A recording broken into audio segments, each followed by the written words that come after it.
오늘 하세나 본문은 열왕기상 22장 41절에서 53절까지의 말씀입니다.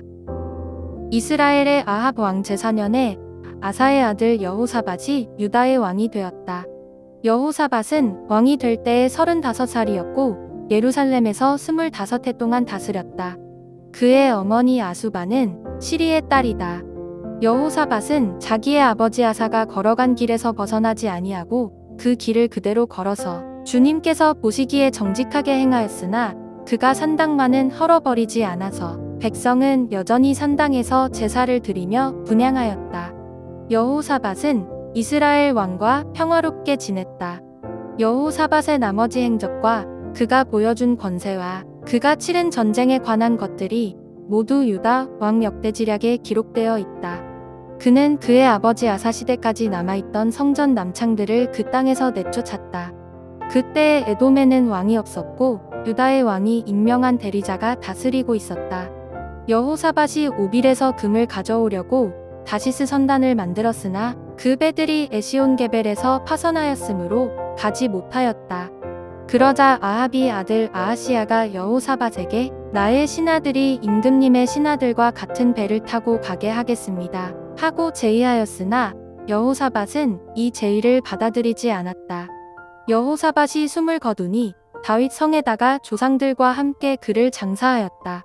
그의 뒤를 이어서 그의 아들 여호람이 왕이 되었다. 유다의 여호사밧 왕 제17년에 아합이 아들 아하시야가 사마리아에서 이스라엘의 왕이 되었다. 그는 2해 동안 이스라엘을 다스렸다. 그는 주님께서 보시기에 이스라엘을 죄에 빠뜨리게 한 그의 아버지와 어머니가 걸은 길과 느밧의 아들 여로보암이 걸은 길을 그대로 따라갔다. 그는 바알을 섬기고 그것에 절을 하여서 그의 아버지가 한 것과 마찬가지로 주 이스라엘의 하나님께서 진노하시게 하였다. 오늘 본문 중 41절부터 50절까지는 유다의 왕 여호사밧의 이야기이며 51절부터 53절까지는 이스라엘의 왕 아하시야에 대한 기록입니다. 여호사밧은 35세의 왕이 되어 25년 동안 예루살렘을 통치했습니다. 그는 아버지 아사처럼 주님께서 보시기에 정직하게 행하였습니다. 여호사밧의 아버지 아사는 비록 산당을 남겼지만 자신을 왕으로 세운 어머니를 태우의 자리에서 폐허하면서까지 강력한 종교개혁을 시행하였으며 이것을 하나님이 높이 평가하셨습니다. 여호사밧도 아버지 아사처럼 우상 숭배를 배격했습니다. 또한 그 시대까지 남아있던 성전 남창들을 그 땅에서 내쫓았습니다. 그러나 한 가지, 산당만은 헐어버리지 못했습니다. 산당은 여호와 하나님을 위한 제단이 아니라 이방신을 위한 제단이며 산당을 중심으로 바알이나 각종 우상들을 섬기는 일이 생겨났습니다. 그래서 종교개혁이 단행된 후 왕위를 이어받은 여호사밧은 아버지의 개혁을 발판 삼아 산당을 없애야 했는데 그러지 못했기 때문에 백성들이 여전히 산당에서 제사를 드리며 분향하게 된 것입니다. 비록 산당을 없애지 못했다 하더라도 여호사밧은 아버지의 뒤를 이어 종교개혁을 단행하고 아버지가 지켜왔던 여호와를 섬기는 신앙을 잘 전수받고 또 이어가고 싶은 마음이 있었던 것입니다. 좋은 믿음과 좋은 신앙은 그냥 만들어지는 것이 아닙니다. 좋은 모델이 있어야 하고 함께 믿음과 신앙을 지켜나가는 공동체가 있어야 합니다. 또한 정체되거나 변질되지 않도록 끊임없이 자정하고 점검하며 하나님의 뜻이 아니라면 뒤도 돌아보지 않고 과감하게 돌아서는 결단과 용기도 필요합니다. 그렇지 못한 케이스가 51절부터 나옵니다. 아합의 아들 아하시야는 2년 동안 이스라엘을 다스렸는데 그는 이스라엘을 죄에 빠뜨리게 한 아버지와 어머니가 걸은 길과 여로보암이 걸은 길을 그대로 따랐다고 합니다.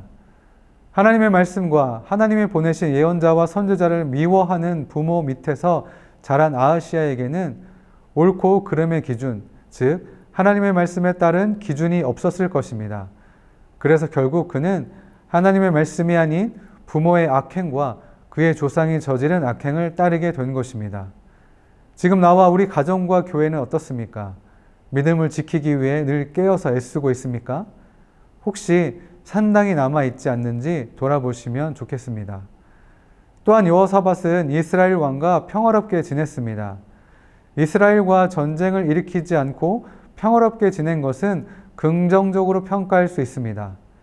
그러나 여호사밧은 이스라엘 아합 왕과 그의 아내 이세벨 사이에서 태어난 아달랴와 자신의 아들 여호람을 결혼시킴으로 사돈 관계를 맺게 됩니다. 후에 아달랴는 여호람 사이에서 얻은 아들 아하시아가 죽자 다윗의 모든 자손을 멸절시키고 스스로 여왕이 되어 6년 동안 유다를 다스리며 바알 신앙을 퍼뜨렸습니다.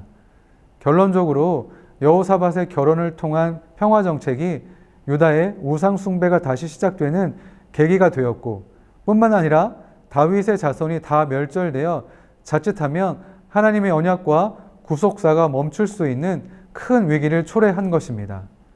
비록 여호사밧이 믿음과 신앙을 지키고자 최선을 다했으나 경제적, 정치적 이해관계를 고려한 선택 때문에 하나님의 말씀을 어기며 큰 어려움에 빠지게 된 것입니다.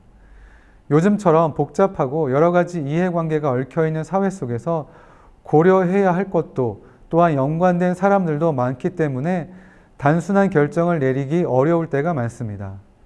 그래서 아마도 어떤 결정을 할 때 나의 이익이 극대화되는 쪽으로 선택하는 것이 일반적으로 옳은 선택이라고 여겨집니다. 나와 내가 속한 조직이나 공동체의 유익을 위한 선택과 결정은 지극히 당연합니다. 하지만 이때에도 고려되어야 할 것은 이 선택과 결정을 하나님이 기뻐하시는가, 이것을 통해서 하나님의 뜻이 어떻게 이루어지는가를 먼저 생각하면 좋겠습니다. 이렇게 한다는 것이 정말 쉽지 않음을 역시 잘 알고 있습니다. 그래도 하나님이 주인 되시는 삶을 살기 위해 함께 노력하면 어떨까요? 오늘 하세나를 통해서 살펴본 두 왕의 삶 중에 어떤 삶을 사시겠습니까?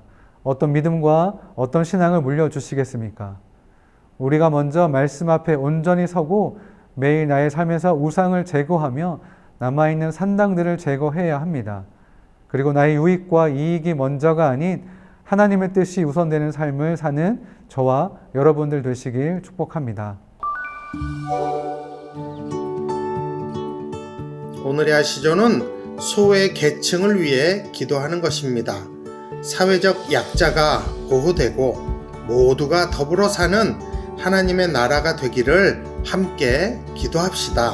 그럼 오늘의 아시조 함께 하시죠.